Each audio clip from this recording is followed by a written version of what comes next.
Do you think manifesting is lightweight, or has it been given a bad rap? Maybe you've rolled your eyes at the word before. I know I have. Thinking it's all about wishing and sitting on the sofa and hoping for the best. But here's the thing. Manifesting isn't the problem. It's how we're taught to do it.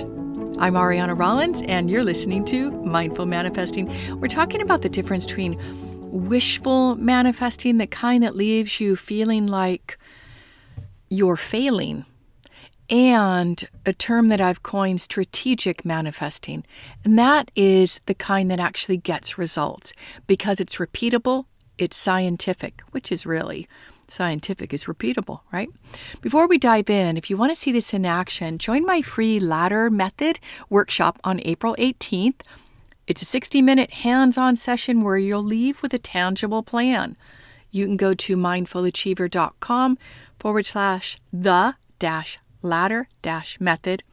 It's completely free. Okay. So the problem with manifesting using that wishful thinking, and there's a huge gap because it doesn't have the aligned intentionality that we critically need if we're going to be able to follow through on positive actions. Because sitting on the sofa and meditating and envisioning our future is an important piece, but we also need a way to communicate it to the doing part of us, our unconscious mind, our body, which is the storehouse of our unconscious mind. So let's start with what many of us have been told. You think about what you want, maybe you even write it down, make a vision board, and then you wait. You hope. You try to believe it into existence. And sometimes it works for small things like finding a parking spot or getting a text from someone you've been thinking about, or a neighbor gives away a beautiful lamp and you've been looking for a beautiful lamp. Those are the wins that feel like proof that manifesting works. But here's the catch. Wishful manifesting only works for low stakes, short-term desires, in my experience, and working with many, many clients. When you apply it to something big, like writing a book, launching your business, or growing your client base in your business, getting married, a major life change, when you apply it to that, it falls apart. Why? Well, because big goals don't happen in a straight line. They come with pivots, redirections, pausing, anchoring, reviewing. Some could say that's doubt or delays or detours. Whatever it is, it's not a straight line. It's not like putting the GPS coordinates or the direction, the street you want to go to in Google Maps and getting in the car and driving there. Or maybe it is. Because again, there's no straight line, right? There could be delays. There could be a car accident. There could be a road detour. But we take that with a grain of salt. We take it, yeah, no problem. We're just going to follow the map. But with wishful manifesting, there's no map. There's no plan.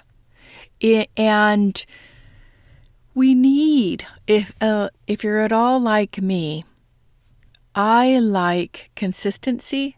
I like to know that I'm using a strategy that will work and it's repeatable. So if we do wishful manifest and we follow the conventional methods, we start to white knuckle it. We start to push through with sheer willpower until we burn out or we get actually tired of it. Or we can give up. We can tell ourselves, we didn't really mean it. That's not what we wanted. We start to convince ourselves into everything's okay as it is. Right?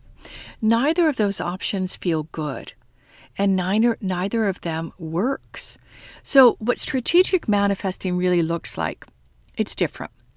It's not about purely hoping, and it's most definitely not about forcing. It's about creating the conditions internally and externally for your intention to become real. we can think about it as, let's discuss these. They're kind of steps. They're not something that I initially teach, but I think it's a good way for the podcast for you to start to see it, okay? All right. Vet your desire. And we'll talk about that in a moment. Align your energy, clear the resistance or the blocks, follow guidance. Okay. So vetting your desire, not every goal or idea that you have, the timing is right. So if you want to plant a garden, you know you're not going to plant it in the winter and there's snow on the ground.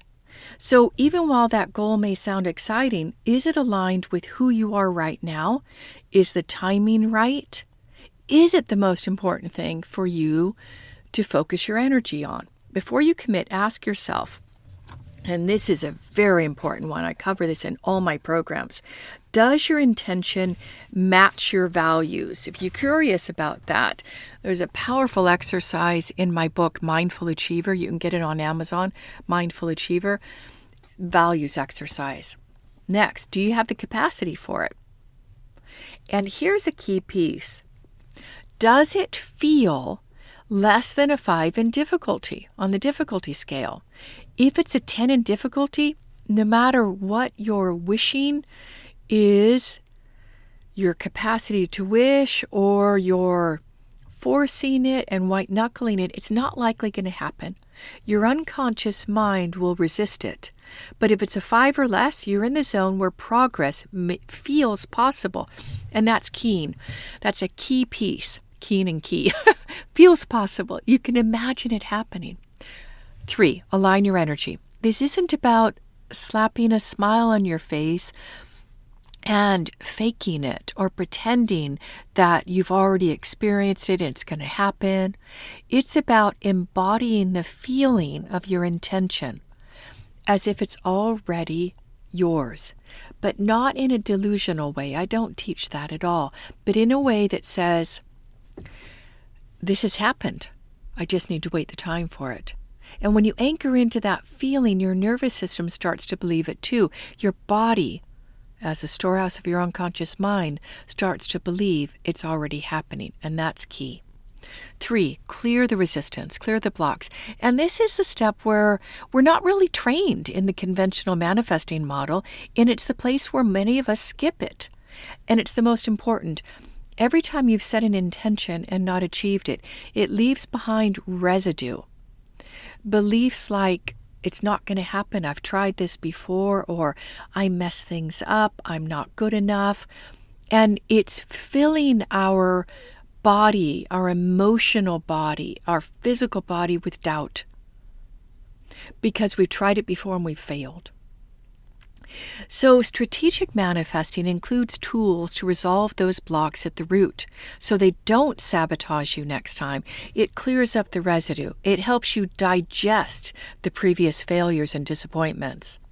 And then number 4, follow guidance. When you're aligned and clear, you start to notice opportunities. You start to get these intuitive hits, these ideas. You start to get synchronistic moments that lead you toward your intention, like little breadcrumbs. And you're not forcing it. It's because you've created the space and you're able to see it. The doubts are not blinding you. And that's what's fascinating. I don't know if you've ever had this experience, reading a book or a body of work that's really powerful.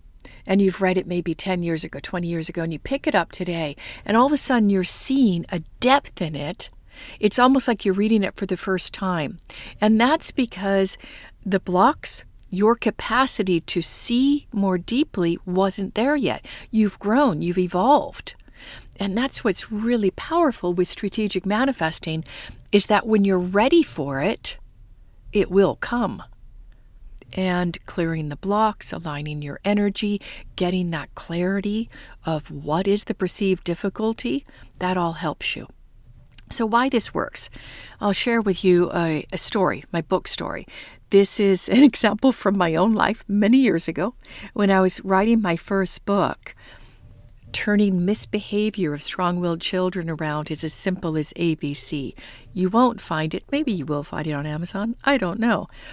So I wrote this for my son. It was a powerful system to turn around that challenging behavior of strong-willed children, those spirited children, and it worked. So I initially set my goal to write the book, have it edited, create the book cover, and even sell, I don't know, what did I say, 1,000 copies many years ago? I don't remember. I set that. Don't laugh at me, but I set it for 90 days. Well, did I achieve it? I'll tell you in a moment. Did it sound ambiguous? Yeah, it was. It was also beyond a 10 in difficulty, beyond a 10 in the difficulty scale. So as I did my monitoring process, practicing, imagining it, visualizing it, I started to become aware it was too big a leap. I'd skipped the first few rungs of the ladder. I'd gone straight to the top. Finished book, bestseller. But what? So I paused and I asked myself, why did I fail? Because I failed majorly. And as I did the debugging process, again, we're going back to strategic manifesting. I debugged it, just like an engineer would do. Where did I take a wrong turn? What went wrong? Were there blocks and resistance I didn't clear? And one of the things that really taught me, which is the foundation of the upcoming free workshop, is I did not define the rungs of the ladder. Write the first draft. Get it edited, right? Would be the second rung. So I wrote the first draft. And did I complete it, succeed? Absolutely. It was really good. And then I did the next level, editing, then the book cover designer, then, the website to promote it, and on and on and on. That's the power of a ladder. You're not leaping, you're actually climbing rung by rung. But sometimes we don't see all the steps. Sometimes we do, because part of us wants to believe that we can leap to that first, that top rung. We want to believe it. We don't want to be negative, be a negative Nelly. We want to just bring it into reality. We want to manifest it. Now, I want to talk about the biggest mistake that many of us can make. Here's what I see happen all the time, especially in my initial conversations with potential clients. They've got a goal. They're super excited. And they skip the vetting process. They don't ask, how difficult is this? How does it feel? Is it appropriate? Is the timing right? Is this the most important thing for me to work on? They don't break it down. They just hope for the best. And they wonder why it doesn't work. And they can start to dismiss manifesting. Strategic manifesting isn't about lowering what you want. It's not about lowering your standards. It's about meeting yourself where you are and building from there. It's meeting yourself where you are. What's your capacity? What is the next most logical step for you? And that success feels so good, I got to tell you.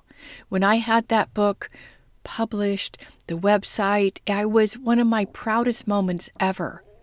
But it took me breaking it down. It took me not selling myself short, but took me seeing, manifesting, and in reality. Yeah. So I got a quick exercise for you. If you like exercises, you can try it now. Think of a goal you've been struggling with and ask yourself, how difficult does it feel on a 1 to 10 scale? 10 being nearly impossible. And then, can you imagine what would be the first rung of the ladder? What's the smallest step that you can take this week? And write it down. This is how you start to move from wishful to strategic. Why your unconscious mind matters. You'll hear me if you listen to any of the episodes. I talk about that a lot. Your unconscious mind is the doer. It's the part of you that takes action, that follows through. But if you feed it a goal that feels like a 10 in impossibility, it's going to resist. It's going to say, nope, too hard, not happening. But if you give it an intention, a goal that's 5 or less, it says, okay, yeah, this feels achievable. I can do this. And that's where the magic starts. You start following through. You start being consistent. You start getting traction. You've got some momentum. So I'm not saying that your dreams are too big. No, it's just that your approach needs a bit of revision. And if you want to put this into action, join my free Ladder Method Workshop on April 18th. The link is in the show notes.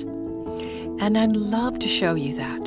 So remember, as you confirm yourself, you chart your own path to success.